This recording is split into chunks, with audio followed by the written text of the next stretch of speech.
அல்லேலூயா. ரோமர்கள் நிருபம் 11ஆம் அதிகாரம் 8வது வசனம், கனநித்திரையின் ஆவியையும் காணாதிருக்கிற கண்களையும் கேளாதிருக்கிற காதுகளையும் தேவன் அவர்களுக்கு கொடுத்தார் என்று எழுதியிருக்கிறபடி ஆயிற்று அப்படின்னு. இது யாரை பத்தி சொல்லப்பட்டிருக்கு, என்ன அடிப்படை, இந்த வசனம் யாருக்கு எப்படி எழுதப்பட்டது அப்படின்னா, இது ரோமர்கள் நிருபம். ஆனால் யாரை குறித்து எழுதுகிறார் என்றார், பவுல் இஸ்ரவேலர்களை குறித்து எழுதுகிறார். இஸ்ரவேலர்களுக்கு ஆண்டவர் பல வருஷமாக, அதுக்கு முன்னாடி இது எழுதுறதுக்கு முன்னாடி ஏறக்குறைய 2000 வருஷம், யாக்கோபு தான் இஸ்ரவேல், அவனிலிருந்து இந்த வசனம் வருகிற வரைக்கும் ஏறக்குறைய 2000 வருஷம் கர்த்தர் அவர்களோடு கூட பேசிக்கொண்டே இருந்தார். நியாயப்பிரமாணத்தை வைத்து அநேக காரியங்களை பேசுகிறார்.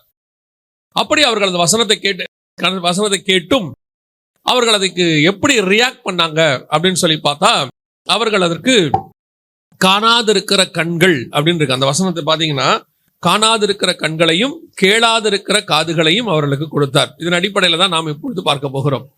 இந்த காணாதிருக்கிற கண்கள்னா என்ன, கர்த்தரே கொடுத்தார் அப்படின்னு இருக்கிறது. அதுக்கு அதோட விளக்கத்தை நம்ம கடைசியா பார்ப்போம்.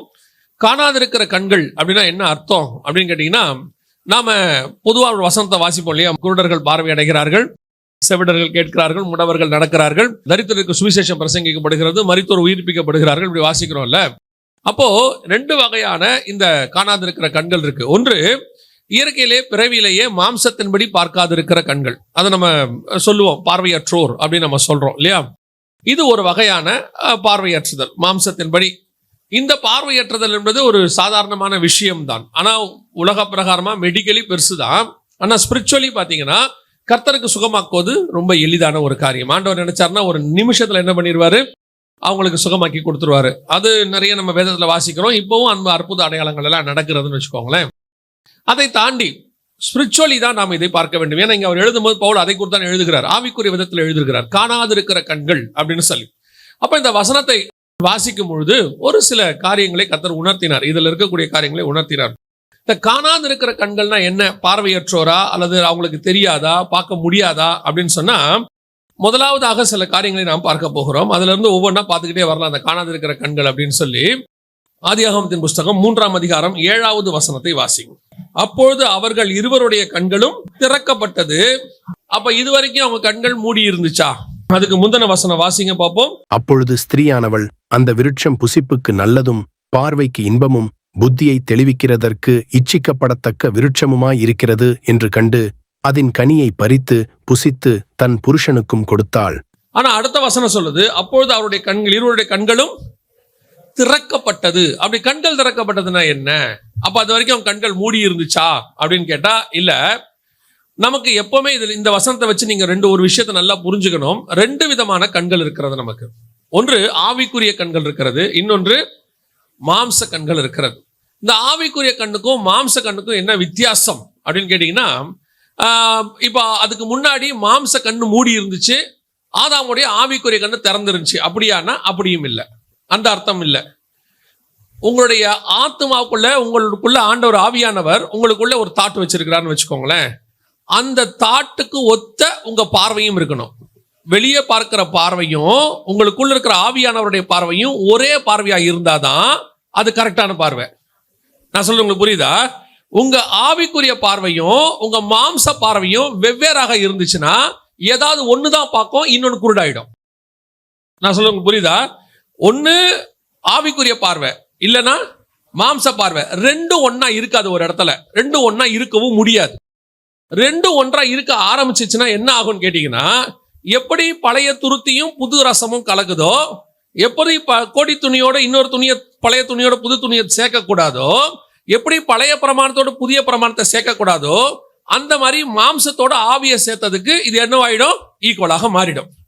உங்க ஆவிக்குரிய பார்வை, இப்ப இந்த வசனத்தை எடுத்துக்கோங்க, அதுக்கான விளக்கத்தை நான் உங்களுக்கு சொல்றேன். அது என்னங்க அப்படின்னு சொல்லி நான் உங்களுக்கு சொல்றேன். வாசிங்க 2ஆம் அதிகாரம் 23ஆம் வசனம், ஆதியாகமம் 2:23 வாசிங்க. அப்பொழுது ஆதாம், இவள் என் எலும்பில் எலும்பும் என் மாம்சத்தில் மாம்சமுமாயிருக்கிறாள், இவள் மனுஷனில் எடுக்கப்பட்டபடியினால் மனுஷி எண்ணப்படுவாள் என்றான். இப்போ ஆதாம் என்ன பண்றாரு, ஏவாளை பார்க்கிறார். பார்த்த உடனே கர்த்தர் கொண்டு தான் நிறுத்துறாரு. நிறுத்தின உடனே ஏவாளை பார்க்கிறார். பார்த்த உடனே வசனம் சொல்லுது, அவர் சொல்றாரு ஏவாளை பார்த்துட்டு, இவள் என் எலும்பில் எலும்பும் என் மாம்சத்தில் மாம்சமா இருக்கிறாள் என்று சொல்லி அவளுக்கு மனுஷி எனப்படுவாள். இன்னொரு வசனத்தை வாசிங்க, 3ஆம் அதிகாரம் 20வது வசன வாசிங்க. ஆதாம் தன் மனைவிக்கு ஏவாள் என்று பெயரிட்டான், ஏனெனில் அவள் ஜீவனுள்ளோருக்கெல்லாம் தாயானவள். ஜீவனுள்ளோருக்கெல்லாம் தாயானவள். இந்த வசனத்தை இப்ப நம்ம இந்த பாயிண்ட்டை நீங்க ஸ்பிரிச்சுவலா உட்காந்து பார்க்கணும். இப்ப அது உங்களுக்கு ஆவியானவர் தான் புரிய வைக்கணும். கவனிங்க, இப்போ பழம் சாப்பிட்றதுக்கு முன்னாடி ஆதாம் ஏவாளை பார்க்கும் பொழுது என் எலும்பிலிருந்து எலும்பும் என் மாம்சத்திலிருந்து மாம்சமும் என்று சொல்றான். இதான் அவருக்கு இருக்கக்கூடியதான விஷன், அவர் பார்க்கக்கூடியது.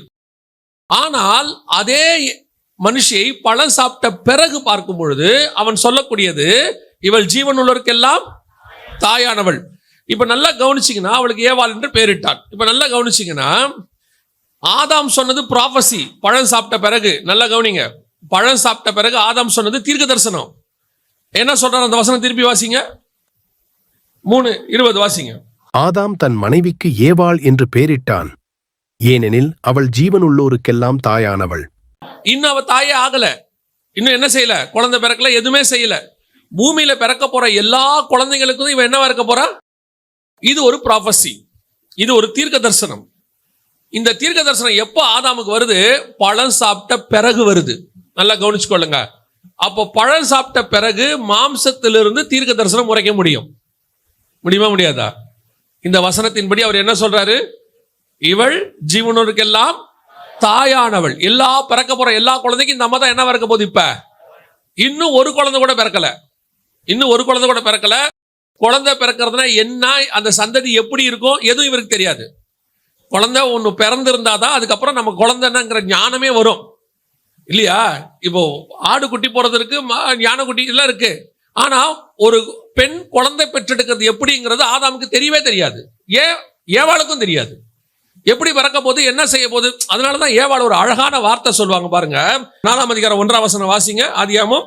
ஆதாம் தன் மனைவியாகிய ஏவாளை அறிந்தான், அவள் கர்ப்பவதியாகி காயீனை பெற்று கர்த்தரால் ஒரு மனுஷனை பெற்றேன் என்றாள். கர்த்தரால் ஒரு மனுஷனை பெற்றேன், அதுக்கு அர்த்தம் என்ன தெரியுமா? உலக பிரகாரமா ஆவிக்குரிய வச்சு நீங்க யோசிச்சு பாருங்க. ஏவாளுக்கு பிரசவம் பார்க்க ஆள் கிடையாது. ஏவாளுக்கு பிரசவம் பார்க்க ஆளே கிடையாது. அந்த அம்மாவுக்கு கர்ப்பம்னா என்னன்னு வேற தெரியாது. இப்ப ஏன்னா இதுக்கு முன்னாடி அவங்க கர்ப்பம் அடையல, ஃபர்ஸ்ட் கர்ப்பம். இப்போ பிரெக்னென்ட் ஆகுறவங்களே எடுத்துக்கிட்டீங்கன்னா, முதல் குழந்தை பிறக்கும் போது பாத்தீங்கன்னா சொல்லுவாங்க நம்ம ஊர்ல எல்லாம், அது தலைப்பிரசவங்கிறது உயிர் போய் உயிர் வருங்க அப்படிதானே சொல்லுவாங்க. அது ரொம்ப ரொம்ப கஷ்டம் அப்படிம்பாங்க. இப்போ அந்த பெண்ணுக்கு, இப்போ பிரெக்னென்ட் ஆகிற பெண்ணுக்கு அம்மா இருப்பாங்க, பாட்டி இருப்பாங்க, ஏற்கனவே குழந்தை பெற்றவங்க கொஞ்சம் பேர் கூட இருப்பாங்க. எல்லாருக்கும் அந்த எக்ஸ்பீரியன்ஸ் இருக்கும். அவங்க இந்த பிள்ளைக்கு கம்ஃபர்ட் பண்ணுவாங்க. திடீர்னு பாத்தீங்கன்னா இந்த குழந்தை இருக்கிறவங்களுக்கு காலெல்லாம் வீங்க தொடங்கிடும். சில நேரத்துல நீர் கோத்துக்கும் காலில். சில நேரத்துல பாத்தீங்கன்னா அடி வயிற்றுல சூட்டு வலி ஒன்று வரும். அந்த நேரத்துல என்ன செய்யணும்னு தெரியாது. பல நேரத்துல வாமிட் வரும். இதெல்லாம் நடக்கும்ல.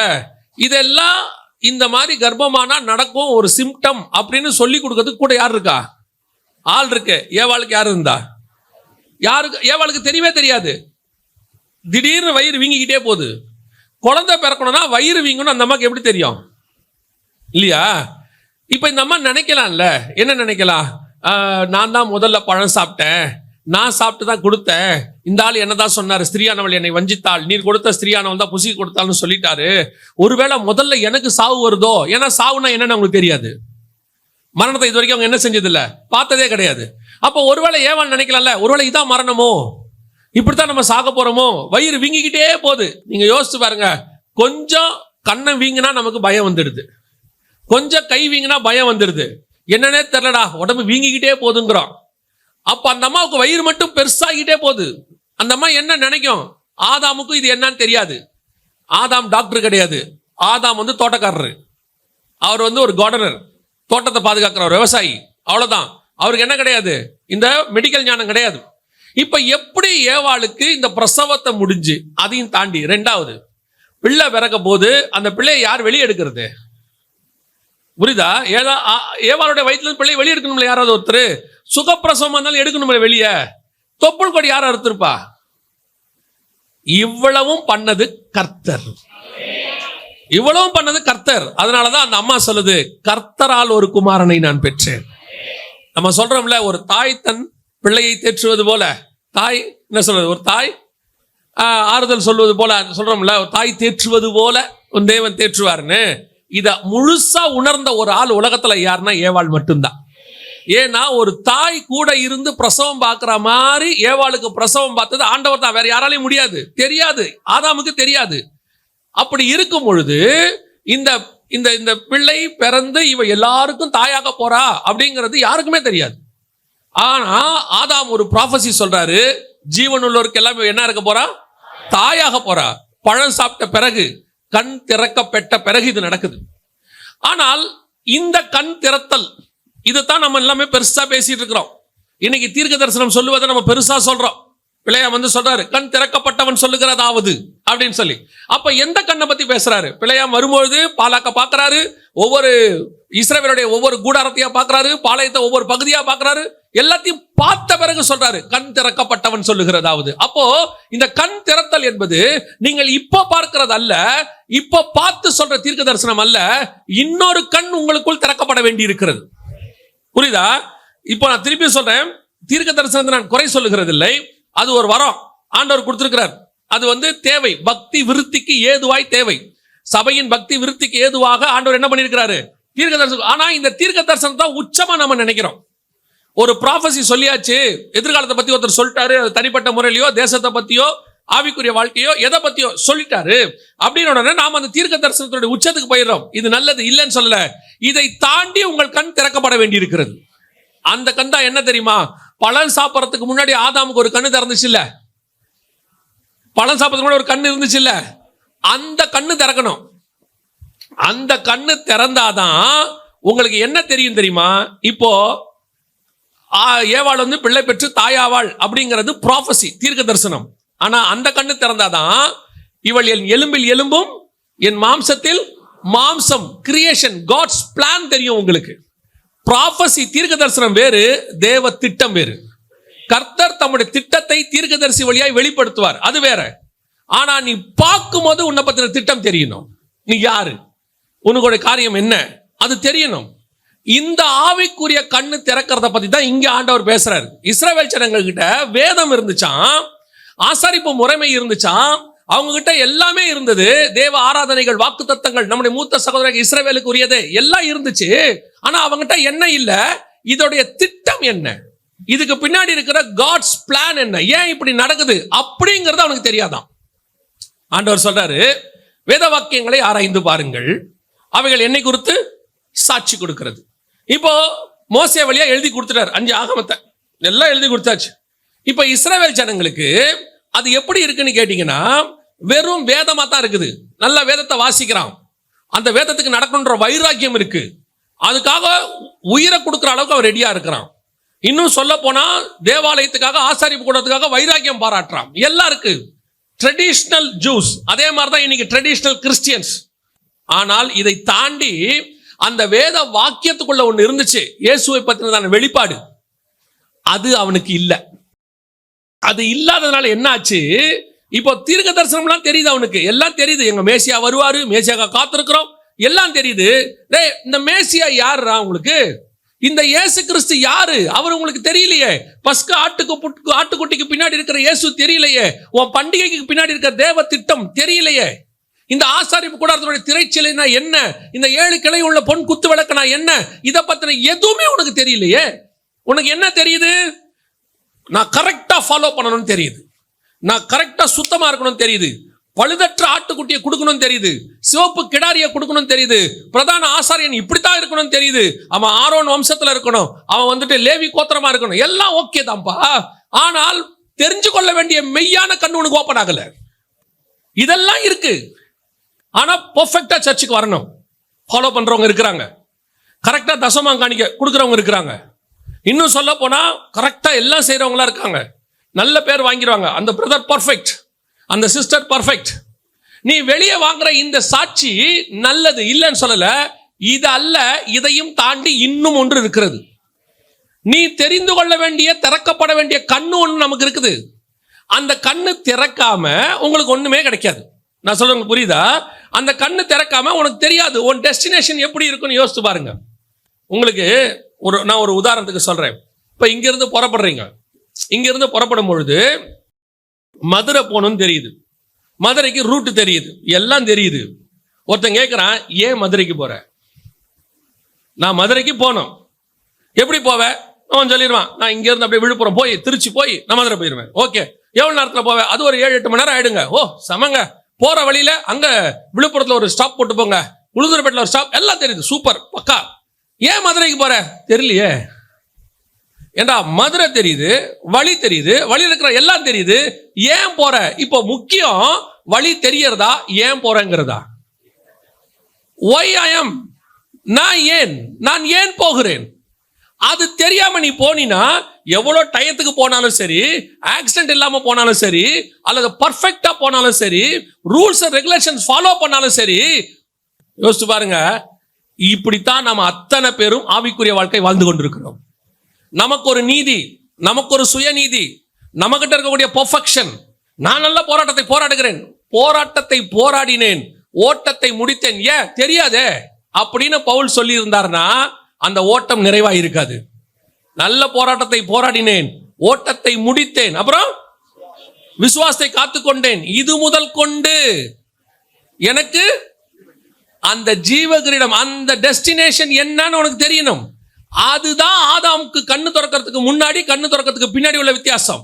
ஆதாமுக்கு தெரியுது, இந்த அம்மா ஜீவனுள்ள இருக்கலாம், தாய், எல்லா குழந்தையும் பிறக்கும், இந்த அம்மா கூட பூமியே நிரம்பும், எல்லாம் தெரியும். ஏன்? எதுக்கு? அந்த பார்வை எப்ப இருந்துச்சு அவனுக்கு தெரியுமா? அந்த பழம் சாப்பிட்றதுக்கு முன்னாடி இருந்துச்சு. இவள் என் எலும்பில் எலும்பும் என் மாம்சத்தில் மாம்சம். இந்த மாம்சங்கிறதுனா எலும்புங்கிறதுனா என்ன? இந்த கிரியேஷனுக்கு பின்னாடி என்ன இருக்கு? எலும்புங்கிறது மனவாட்டி, மாம்சங்கிறது மனவாளன். இந்த கான்செப்ட் அவனுக்கு தெரியுது. அதனாலதான் அவன் அவளை பொண்ணா பார்க்காம கிரியேஷனா பார்க்கறான். அந்த மாடல் ஏன் உருவாக்கப்பட்டா, எப்படி உருவாக்கப்பட்டா? இந்த வெளிப்பாடு உள்ளதுதான் உன் ஆவிக்குரிய வாழ்க்கை. இது இருக்கா? நாம எதுல சாட்டிஸ்ஃபை ஆகிட்டே இருக்கும் தெரியுமா? அவனுக்கு நான் பரவாயில்ல, அந்த சர்ச்சுக்கு நான் பரவாயில்ல, அந்த ஊழியக்காரனுக்கு நான் பரவாயில்ல. அதுல என்ன திருப்தி இருக்குது?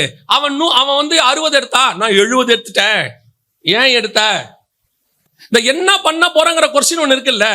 நீ தெரியலன்னு சொல்லிட்டே லைஃப்ல என்ன பண்ண போற? தெரியாது. ஆனா ஆண்டவர் சொல்றாரு, உனக்கு ஒரு டெஸ்டினேஷன் நான் வச்சிருக்கிறேன், திட்டத்தை கர்த்தர் வச்சிருக்கிறாரு.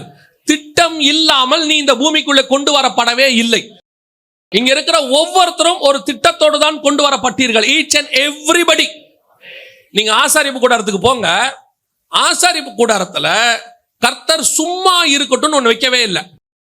ஆசாரிப்பு கூடாரத்துக்குள்ள போயிட்டீங்கன்னா 7 கிளை உள்ள பொன்குத்து விளக்கு, மேஜை, அப்பம், திரைச்சீலை, 11 திரைச்சீலை, அதுக்கு மேல மூடு திரை, அதுக்கு மேல 11 ஆடு திரைகளால் போட்டு தோல்னால மூடு, எல்லாம் சொல்றாரு இல்ல. அத்தனைக்கு பின்னாடி கர்த்தருக்கு என்ன இருக்குது? ஒரு திட்டம் இருக்கு. அதுக்கு பின்னாடி ஆவிக்குரிய அர்த்தம் இருக்கு. இப்போ நீங்க ஏன் சர்ச்சுக்கு வந்திருக்கிறீங்க? சர்ச்சுக்குள்ள எதுக்கு உட்கார வச்சிருக்கிறாரு? இப்போ நீங்க என்ன சொல்லுவீங்க? ஆண்டவர் என்னை ரட்சித்தார். ஓகே. ஏன் சர்ச்சுக்கு வந்தீங்க? ஆண்டவர் என் பாவத்தை மன்னித்தார். ஓகே. சர்ச்சுக்கு ஏன் வந்தீங்க? என்னங்க சொல்றீங்க? ரட்சிக்கப்பட்டவங்க சர்ச்சுக்கு தானே வரணும். வந்து என்ன பண்ணுவீங்க? ஒரு நாள் பரலோகத்துக்கு போவோம். அப்பனா நீங்க ஏன் ரட்சிக்கப்பட்ட உடனே போல? ரட்சிக்கப்பட்ட உடனே உங்களை அப்பதான் நம்ம ரத்தத்துல கழுவப்பட்டு சுத்தமா இருக்கும். அந்த நிமிஷம் கூட்டு போயிட்டாருன்னா பர்ஃபெக்ட் ஆயிடுவான். ஏன் கூட்டு போகாம வச்சாரு? அப்ப வச்சதுக்கு ஒரு நோக்கம் இருக்கணும்ல. ஆசாரிப்பு கூடாரத்துக்குள்ள ஒரு பாத்திரத்தை வச்சது கர்த்தருக்கு ஒரு திட்டம் இருக்கணும்ல. அப்ப நீங்க ஏன் இந்த ஆலயத்துக்குள் இருக்கிறீர்கள்? உங்களுக்கு பின்னால் இருக்கிற தேவ திட்டம் என்ன? அதை தெரிஞ்சுக்காம இருக்கிற வரைக்கும் ஆவிக்குரிய கண்ணு குருடுதான். அந்த அந்த அந்த காரியத்தை புரிஞ்சுக்கணும். நீங்களா புரிஞ்சுக்கிறது வேற. புரியுதா? எல்லாரும் விடுதலையானாங்க. 6 லட்சம் பேர் 6 லட்சம் பேர் விடுதலையானா. எகிப்துல இருந்து விடுதலையான அத்தனை பேருக்கும் காட்ஸ் பிளான் இருந்துச்சு. ஒருத்தன் கூட சும்மா கிடையாது. அத்தனை பேருக்கு இருந்துச்சு. ஆனா அந்த பிளானை தெரிஞ்சுக்கிட்டவன் 2 பேர் தான். யாரு? யோசுவாவும் காலேபு. 2 பேர் தான் உள்ள போனான். மத்த யாருக்குமே அந்த பிளான் தெரியவே இல்லை. அவனை பொறுத்த வரைக்கும் என்ன? எங்களை கானானுக்கு கூட்டு போறாரு, அவ்வளவுதான். கானானுக்கு கூட்டிட்டு போகணும்னா 2 நாள்ல கூட்டு போயிருப்பாரு. ஏன்னா முதல்ல போகும்போது 2 நாள்ல போயிட்டு வந்துடுற தூரம் தான், டிஸ்டன்ஸ் தான் அது. அப்புறம் ஏன் உன்னை 40 வருஷம் சுத்தணும்? ஏன் உன்னை வனாந்தரத்தின் வழியா நடத்தணும்? ஒவ்வொன்றுக்கு பின்னாடி காட்ஸ் பிளான் இருந்துச்சு. முதல் தடவை மோசே எகிப்துல இருந்து மீதியான் தேசத்துக்கு போகும்பொழுது செங்கடல் அவர் கிராஸ் பண்ணி எல்லாம் போகவே இல்ல. ஆனா இஸ்ரவேலுக்கு போகும்போது வனாந்தரத்தின் வழியை போங்கிறாரு. அப்ப ஏங்க வனாந்தரத்தின் வழியா போனோம்? நம்மளை கேட்டா என்ன சொல்லுவோம்? அது செங்கடல் பிளக்கும், பார்வோனை சாகடிப்பார். அது நார்மல் கண்ணு. ஆவிக்குரிய கண்ணு என்ன சொல்லும் தெரியுமா? செங்கடல் பிளப்பது என்பது ஞானஸ்நானத்துக்கு அடையாளமா இருக்கிறது. 1 கொரிந்தியர் 10. ஞானஸ்தானத்துக்கு அடையாளமா இருக்கிறது. அங்க தலைப்பிள்ளை சாகிறது, பிசாசு தலை நசுக்கப்படுவது அடையாளமா இருக்கு. அங்க ஆட்டுக்குட்டி ரத்தம் பூசப்படுவது இயேசு கிறிஸ்துவின் மரணத்துக்கு அடையாளமா இருக்கிறது. நான் அதுக்கு பின்னாடி வரும்போது ஆண்டவர் எனக்கு வழி திறந்து இந்த இடத்துல இருந்து, பூமியில இருந்து விடுதலையாக்கி கானானுக்குள்ளே கொண்டு போக போறாரு. என் பிரயாணம் ஸ்டார்ட் ஆகுது. அதுக்கு பேர் தான் யாத்ராகமம். இதான் ஆவிக்குரிய கண்ணு. இந்த கண்ணு திறந்தாதான் இந்த பரம கானானுக்கு நான் போவேங்கிற வெளிப்பாடு உனக்கு வரும். இல்லைன்னா ஆண்டவர் ரட்சித்தாரு, பூமியில ஆசீர்வாதமா இருக்கணும், ஆண்டவர் என்ன பூமிக்குள்ள என்ன பணக்காரனா வைப்பாரு, இல்ல படிச்சால வைப்பாரு, புகழா வைப்பாரு, என்னை கொண்டு கத்தர் அப்படி செய்வார் இப்படி செய்வார், ஆண்டவர் சொல்வார். இதுவா டெஸ்டினேஷன்? இதுவா? இது ஜீவனுள்ளவருக்கு எல்லாம் தாய் ப்ராஃபஸி. உன்னை கொண்டு பூமியில அது செய்வேன் இது செய்வேன், இது prophecy. But you must know about your plan. கர்த்தர் உன் மேல என்ன வச்சாருங்கிறது என்ன செய்யணும்? தெரியணும். தெரியாத வரை நீ ஆவிக்குரிய கண்ணு குருடுதான். அப்போ நான் தெரிஞ்சுக்கிட்டேங்க. என்ன தெரிஞ்சுக்கிட்டீங்க? கர்த்தர் எனக்கு ஒரு ஊழியக்காரனை வச்சிருக்கிறாரு. என்னை சுவிசேஷகர், நான் போதகர், நான் அப்போஸ்தலர், இதுதான் எங்களுடைய இது அப்படின்னா, இதுவும் சொல்ற, இதுவும் ஆதாம் பழம் சாப்பிட்ட பிறகு திறந்த கண்ணு. ஏன்னா ப்ராஃபஸி தானே இது. உங்களை பத்தின ப்ராஃபஸி, பூமியில நீங்க செய்ய போற ப்ராஃபஸி. ஆனா உண்மை என்ன தெரியுமா? இதை தாண்டி இன்னொரு கண்ணு திறக்கணும். உங்களுக்கு இதாண்டி என்ன செய்யணும்? இன்னொரு கண்ணு திறக்கணும். இப்ப வாசிங்க ஆதியாகமத்தின் புஸ்தகம் 13ஆம் அதிகாரம் 14-15 வாசிங்க. லோத்து ஆபிராமை விட்டு பிரிந்த பின்பு கர்த்தர் ஆபிராமை நோக்கி, உன் கண்களை ஏறெடுத்து நீ இருக்கிற இடத்திலிருந்து வடக்கேயும் தெற்கேயும் கிழக்கேயும் மேற்கேயும் நோக்கிப்பார். நீ பார்க்கிற இந்த பூமி முழுவதையும் நான் உனக்கும் உன் சந்ததிக்கும் என்றைக்கும் இருக்கும்படி கொடுத்து. கர்த்தர் தெளிவா சொல்லிட்டாரு ப்ராஃபஸி. கர்த்தர் என்ன சொல்லிட்டாரு? இப்ப அந்த ப்ராஃபஸியை பாருங்கிறாரு. அந்த ப்ராஃபஸி நிறைவேறத என்ன செய்ய பாரு. அந்த தேசத்தை நல்லா பாரு. இந்த தேசம் உனக்கும் சந்ததிக்கும் வரும். இந்த தேசத்துல ஒரு மலை இருக்கு, அந்த கொண்டு போய் ஈசாக்க கொடு, பலி கொடு. இதெல்லாம் அவனுக்கு தெரிஞ்சிருச்சு. ப்ராஃபஸி, உனக்கு ஒரு குமாரனை தருவேன், உற்பவ காலத்தில் ஏற்ற காலத்தில் ஒரு குமாரனை பெறுவாள், எல்லாம் சொல்லிட்டாரு. அவனோடு கூட என் உடன்படிக்கை விளங்கும். நீ இவனையும் இஸ்மவேலுக்கும் நீ ஜோம் பண்ணிட்ட, ஆசீர்வதிச்சிட, அவனையும் ஆசீர்வதிக்கிற, எல்லாம் ஓகே. எல்லாமே ப்ராஃபஸி, அத்தனையும் தீர்க்க தரிசனம். இவ்வளோத்தையும் பெற்று அது சொன்னதை அப்படியே கண்ணுக்கு முன்னாடி ஆபிரகாம் பார்க்கிறார். ஆபிரகாம் அப்படியே உட்காந்து பார்க்கிறாரு. ஈசாக்கு கல்யாணம் ஆகுது, ஈசாக்கு 2 பசங்க பிறகுறாங்க. இதெல்லாம் ஆபிரகாம் பார்க்கிறாரு. ஆனா வசனத்தின்படி பார்த்த மாதிரி இருக்காது. ஆனா நீங்க கொஞ்சம் தியானிச்சீங்கன்னா இருக்கும். எபிரேயர் 11 9, 10, 11 வாசிங்க பார்ப்போம். விசுவாசத்தினாலே வாக்குத்தத்தம் பண்ணப்பட்ட தேசத்துல பரதேசியை போல சஞ்சரித்து அந்த வாக்குத்தத்தத்துக்கு உடன் சுதந்திரராகிய ஈசாக்கோடும் யாக்கோபோடும் கூடாரங்களில், ஈசாக்கோடு யாக்கோபோடு குடியிருந்தாரா அப்படின்னு கேட்டீங்கன்னா, ஆபிரகாமுக்கு 100 வயசு ஆகும்போது யார் பிறந்தது? ஈசாக்கு பிறக்கிறார். ஈசாக்கு கல்யாணம் ஆகும்போது என்ன வயசு? 40. அப்போ ஆபிரகாமுக்கு என்ன வயசு? 140. ஈசாக்கு யாக்கோபும் ஏசாவும் பிறக்கும் போது 60 வயசு. 20 வருஷம் கழிச்சு தான் பிறக்குது. அப்போ ஆபிரகாமுக்கு 160 வயசு. புரியுதா? ஆபிரகாம் சாகும்போது 175 வயசு. அப்போ ஆபிரகாம் சாகும்போது யாக்கோபுக்கும் ஏசாவுக்கும் எத்தனை வயசு? 15 வயசு. சோ பேர பிள்ளைகள் 15 வயசு வரைக்கும் இருக்கிறத அவர் என்ன பண்ணிட்டாரு? பார்த்துட்டாரு. அதனாலதான் அந்த வசனம் சொல்லுது, ஈசாக்கோடும் யாக்கோபோடும் கூடாரங்களில் குடியிருந்தான். So okay. இப்போ ஆபிரகாமுக்கு சொல்லப்பட்டதான எல்லாத்தையும் கண்ணு பார்த்துருச்சு. உன் சந்ததிக்கு கொடுப்பேன். அப்போ சந்ததி சுதந்திரிச்சிருச்சு. யாக்கோபு வந்துட்டான். இப்போ ஆபிரகாமுக்கு ஒரு நம்பிக்கை வந்துருச்சு. ஓகே ஃபைன், இப்போ நான் வந்துட்டேன், ஆண்டவர் எனக்கு வாக்கு பண்ணாரு, எனக்கு சொன்னாரு, இந்த தேசத்தை கொடுப்பேனாரு, கொடுத்தாரு, சந்ததியை பார்ப்பேனாரு, பார்த்துட்டேன், உன் சந்ததிகள் அதுல குடியிருப்பாங்கன்னாரு, அது குடியிருக்கிறதையும் நான் பார்த்துட்டேன். ஓகே, சோத்திரம், பிரைஸ் தி லார்ட், அல்லேலூயா. வேலை முடிஞ்சிருச்சா அப்படின்னு கேட்டீங்கன்னா, இல்ல இது மாம்ச கண்ணுக்கு கூடியதான ப்ராஃபஸி. இதுக்குள்ள ஒரு ஸ்பிரிச்சுவாலிட்டி இருக்கு. நம்ம எல்லாருக்கும் தெரியும். அது ஈசாக்கு என்பது யாக்கோ இயேசு கிறிஸ்துக்கு அடையாளமா இருக்கு. இதெல்லாம் நமக்கு தெரியும். இதெல்லாம் உலகத்துல இருக்கக்கூடிய பார்க்கக்கூடியது. நான் திருப்பியும் சொல்றேன், நான் இப்ப பேசுறது உலக பிரகாரமா மனுஷன் பார்க்கறத பத்தியே பேசவே இல்லை. வீடு வாசல் பிள்ளை குட்டி இதெல்லாம் பேசவே இல்லை. ஸ்பிரிச்சுவலா ஆபிரகாமுக்கு சொன்னதை ஆபிரகாம் பார்த்துட்டாரு. ஆவிக்குரிய விதத்துல ஆபிரகாம் சொன்னதை அவர் என்ன பண்ணிட்டாரு? பார்த்துட்டாரு. ஆனால் இதெல்லாம் என்னத்துக்கு?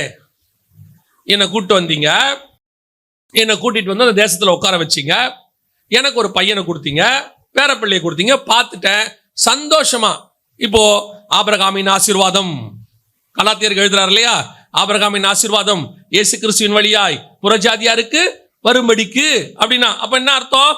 ஓகே, நமக்கு வீடு வரும், நமக்கு லேண்ட் வரும், நமக்கு ஒரு ஆவிக்குரிய பிள்ளைகள் பிறக்கும். இதுவா? இல்லைங்க, இது நார்மல், இது ப்ராஃபஸி.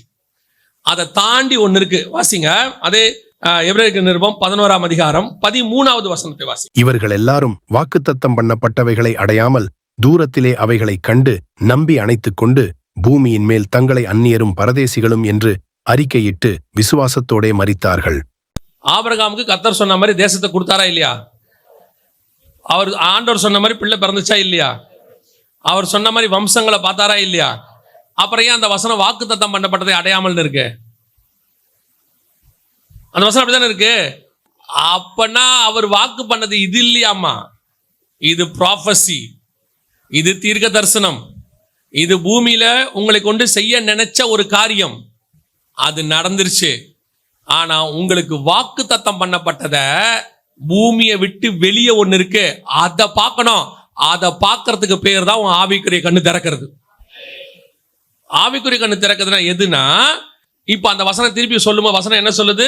தூரத்தில் அவைகளை கண்டு நம்பி அணைத்துக் கொண்டு. தூரத்துல என்ன பண்ணிட்டாங்களாம்? பார்த்துட்டாங்க. பார்த்ததுனால அவனுக்கு கண்ணு திறந்துருச்சு. எந்த கண்ணு? பழம் சாப்பிடறதுக்கு முன்னாடி ஆதாமுக்கு இருந்த கண்ணு, அது திறந்துருச்சு. ஆனா பெரும்பான்மையான இஸ்ரவேலருக்கு அந்த கண்ணு என்ன செய்யல? திறக்கல. அதத்தான் ரோமர் 11 சொல்றாரு, காணாதிருக்கிற கண்கள். நீ எதை பார்த்த? லேண்ட பார்த்த. நீ எதை பார்த்த? அந்த லேண்ட்ல உனக்கு கர்த்தர் சொல்ற ஆசீர்வாதத்தை பார்த்த. நீ எதை பார்த்த? நீ விதை விதைப்பாய் 100 மடங்கு ஆசீர்வதிக்கப்படும். ஈசாக்குக்கு கொடுத்தாரு, ஆசீர்வதிச்சிட்டாரு. அந்த வருஷம் விதை விதைச்சான், விளைச்சல் வந்தாருச்சு, வெள்ளாம கறந்துருச்சு, சூப்பர் 100%. என் கண்ணு பார்த்துடுச்சு. இதோட கூட நான் நின்னுட்டேன். இதோட கூட நான் என்ன செஞ்சுட்டேன்? நின்னுட்டேன். எனக்கு என்ன இல்ல விஷன்? ஈசாக்கு என்ன விஷன் இல்லையா? இந்த விஷன் எல்லாம் இருந்துச்சு. எந்த விஷன் இல்ல? இதுக்கப்புறம் யாக்கோபு மேல இருந்த விஷன் அவனுக்கு இல்ல. இதுக்கப்புறம் பூமியை விட்டு பரலோகத்துல இருக்கிற விஷயம் இல்ல. அதான் ஈசாக்கின் கண்கள் என்னவா இருந்துச்சு? குருடா இருந்துச்சு. ஏன்னா அவனுடைய மாம்ச கண்ணு யார் ஆசீர்வதிக்க விரும்புது? ஏசாவை ஆசீர்வதிக்க விரும்புது. ஆனா ஆவிக்குரிய கண்ணு திறந்தாதான் நீ யாக்கோபு ஆசீர்வதிக்க முடியும். ஏன்னா யாக்கோபுக்கு பின்னாடி ஸ்பிரிச்சுவல் உலகத்துக்கு இருக்கு, அது இருக்கு. அதை தாண்டி நீ புரியணும். அந்த கண்ணு திறக்கல ஈசாக்குக்கு. இங்க அதான் பிரச்சனையே. சபைக்கு இங்க கண்ணு இருக்கு, இங்க விஷன் இருக்கு, இங்க என்ன இருக்கு? நல்ல தரிசனம் இருக்கு. எப்படி ஆகுது? நம்ம இடம் வாங்கிடணும். எப்படி ஆகுது? இங்க ஒரு நல்ல இன்னும் ஒரு படி நல்ல மேலேயே நான் போய் சொல்றேன். இடத்த கூட விட்டுருங்க. நல்ல விசுவாசிகளை உருவாக்கணும், நல்ல ஊழியக்காரனை உருவாக்கணும். எல்லாமே இங்க உள்ள நல்ல ப்ராஃபட்டிக்கல் ஐஸ். உண்மை இது பூமியில உங்களை வச்சு கர்த்தர் செய்ய போற மிக முக்கியமான காரியம், மாற்றுகிறதே இல்லை. ஆனா இதை தாண்டி உனக்கு ஒரு கண்ணு திறக்கணும். என்ன திறக்கணும் தெரியுமா? வாக்கு தத்தம் பண்ணப்பட்டது இனி வருகிறதா இருக்கிறது. அதை உங்கள் கண்கள் காணணும். அதை என்ன செய்யணும்? ஏங்க அதை நான் பார்க்கணும்? அதை பார்க்கறதுல என்ன இருக்கு? இதுல தான் நான் திருப்தியா இருக்கனே. இப்ப நான் பேசுறது எல்லாமே ஸ்பிரிச்சுவல் பீப்புளை பத்தி தான். நான் பாவம் செய்யறவங்க அப்படின்ற கான்செப்டுக்கே வரல. நான் நல்லா இருக்கேன் ஆண்டவர்கிட்ட, நான் நல்லா சர்ச்சுக்கு வரேன், நான் நல்லா ஆவியில ஆராதிக்கிறேன், நான் நல்லா சர்ச்சுக்கு கரெக்டா இருக்கிறேன், ஆவிக்குரிய வாழ்க்கையும் கரெக்டா இருக்கு. இதை தாண்டி என்ன அப்படின்னா, இப்போ இதை விட மேலான ஒன்றை பார்த்தாதான் அதை விட கீழான ஒன்றை நீங்க வெறுக்க முடியும். நான் சொல்றது புரியுதா? நான் உன்னை வெறுக்கணும்னா இதை விட பெஸ்ட்டை நான் பார்த்துடணும். பார்த்துட்டாதான் நான் எதை வெறுப்பேன்? கீழானதான் நான் வெறுப்பேன். இல்லைன்னா என்ன செய்ய முடியாது என்னால? இதை பிடிச்சிக்கிட்டே இருப்பேன். நான் சொல்ல உங்களுக்கு புரியுதா? ஒரு சட்டை சின்னதாச்சுன்னா நான் பெரிய சட்டை வாங்குவேன். அப்ப நான் இந்த சட்டை சின்னது ஆனாதான் எனக்கு அந்த சட்டை என்ன செய்ய முடியும்? வாங்கவே முடியும். இந்த சட்டை பழசானாதான் நான் புதுசு வாங்குவேன், இல்லையா? அப்ப நான் ஒண்ணு வாங்கறதுக்கு இது மேல எனக்கு கொஞ்சம் வெறுப்பு வரணும், ஏதோ ஒண்ணு வரணும்ல. அப்ப இது வரணும்னா எனக்கு இதை விட மேலான விஷன் ஒண்ணு வரணும். அப்ப நான் பரலோகத்தை விரும்பி பரலோகத்துக்கு போகணும்னா எனக்கு முதல்ல இங்க இருக்கிறது மேல என்ன வரணும்? இப்ப பவுலுக்கு பாவத்தை விட்டாரு, அது வேற. அவர் அப்பவே விட்டுட்டார், பாவத்தை விட்டுட்டு வந்துட்டார். ஆனா அவர் என்ன சொல்றாரு? நான் தேகத்தை விட்டு பிரிந்து அவரோடு கூட இருக்கிறதை விரும்புகிறேன். நான் இங்க இருக்கிறது உங்களுக்கு பிரயோஜனமா இருக்கும், அதனால இருக்கிறேன். அதை 2ஆம் பட்சமா மாத்துறாரு. பொதுவா நாம என்ன சொல்லுவோம் தெரியுமா? ஐயோ இந்த பரிசுத்தவான் இருந்தா ரொம்ப நல்லதுங்க, அவர் இருந்தா நல்லது, அவர் இருக்கிற வரைக்கும் ஒரு பிரச்சனை இல்லைங்க. நம்மளும் என்ன யூசுவலா என்ன சொல்லுவோம்? ஐயோ நம்ம இருக்கிற வரைக்கும் இந்த குடும்பம் நல்லபடியா போவோம், நமக்கு அப்புறம் என்ன ஆகுமோ? நான் இருக்கிற வரைக்கும் என் பிசினஸ் நல்லா போகும், அதுக்கப்புறம் என்ன ஆகுமோ? ஒரு தாட் இருக்குல்ல. பவுல் சொல்றாரு, எனக்கு அந்த தாட்லாம் இல்ல, என்னை விட்டீங்கன்னா நான் ஓடி போயிடுவேங்கிறாரு. இந்த தாட் ஏன் அவருக்கு வந்து தெரியுமா? எனக்கு ஒன்று நியமிக்கப்பட்டிருக்கிறதுங்கிறத அவர் பார்த்துட்டாரு. அதை பார்த்த பிறகு அவரால் இங்க இருக்கிறது மேல என்ன வரல, அவருக்கு அந்த விஷன்மே வரவே இல்லை. அதை பார்க்கணுங்கிற அதான் ஆவிக்குரிய கண்ணு திறக்கிறது. வாசிங்க 1 கொரிந்தியர் 2ஆம் அதிகாரம் 10வது வசனம் வாசி. நமக்கோ தேவன் அவைகளை தமது ஆவியினாலே வெளிப்படுத்தினார். அந்த ஆவியானவர் எல்லாவற்றையும் தேவனுடைய ஆழங்களையும் ஆராய்ந்திருக்கிறார். நமக்கு ஒன்று நியமிச்சிருக்கிறாரு, அதை நம் கண்கள் என்ன செய்யல. 9வது வசனம் வாசி. 9வது வசனம். எழுதியிருக்கிறபடி தேவன் தம்மில் அன்பு கூறுகிறவர்களுக்கு ஆயத்தம் பண்ணினவைகளை கண் காணவும் இல்லை, காது கேட்கவும் இல்லை, அவைகள் மனுஷனுடைய இருதயத்தில் தோன்றவும் இல்லை. இந்த வெளிப்பாடு இருக்கு பாத்தீங்களா, இதுக்கு பேர் தான் ஆவிக்குரிய கண்ணு திறக்கிறது. இப்போ பவுல் பூமியில இருந்த பாவத்தின் மேன்மையை பத்தி பேசவே இல்லை. அவர் இப்ப ரட்சிக்கப்பட்டு பவுலா மாறிட்டார். பவுலா மாறி சுமார் ரிவைவல் பொழந்து கட்டிட்டு இருக்காரு. இவர் போற இடத்தெல்லாம் எழுப்புதல் நடந்துகிட்டு இருக்கு. ஆனா அவர் சொல்றாரு, நமக்கு ஒன்று ஆயத்தம் பண்ணி வச்சிருக்கிறாரு. இதே தான் ஆபிரகாம் சொல்றாரு, நான் கானானுக்கு வந்துட்டேன், பிள்ளைய பார்த்துட்டேன், பேர பிள்ளைய பார்த்துட்டேன், ஆனால் அதை அல்ல, அதிலும் மேன்மையான பரமதேசத்தை அவன் நாடினான். ஓ, இந்த கானானுக்காக தான் நீ மெசொப்பொத்தாமியில நடந்து வந்த, இந்த கானானுக்காக தான் நீ 100 வயசு வரைக்கும் பிள்ளை இல்லாம இங்க இருந்த, இந்த கானானை சுதந்திரிக்கிறதுக்கு நீ ஆண்டவர் நடக்க சொன்னாரு, நடந்த, பார்க்க சொன்னாரு, பார்த்த, பலி செலுத்த சொன்னார், பலி செலுத்தின, இவ்வளவு இதுக்கு தானே பண்ண. இல்லைங்க, இது இல்லைங்க. இந்த அறிவு எப்ப வருது? அங்க வந்து உட்கார்ந்த பிறகு வருது. இல்லைங்க, இது இல்லைங்க, நான் எல்லாம் செஞ்சிட்டேங்க, ஆனா இன்னும் எனக்குள்ள என்ன வரல, ஒரு சாட்டிஸ்பாக்சன் வரல, இன்னும் என் கண் குருடாக தான் இருக்கிறது.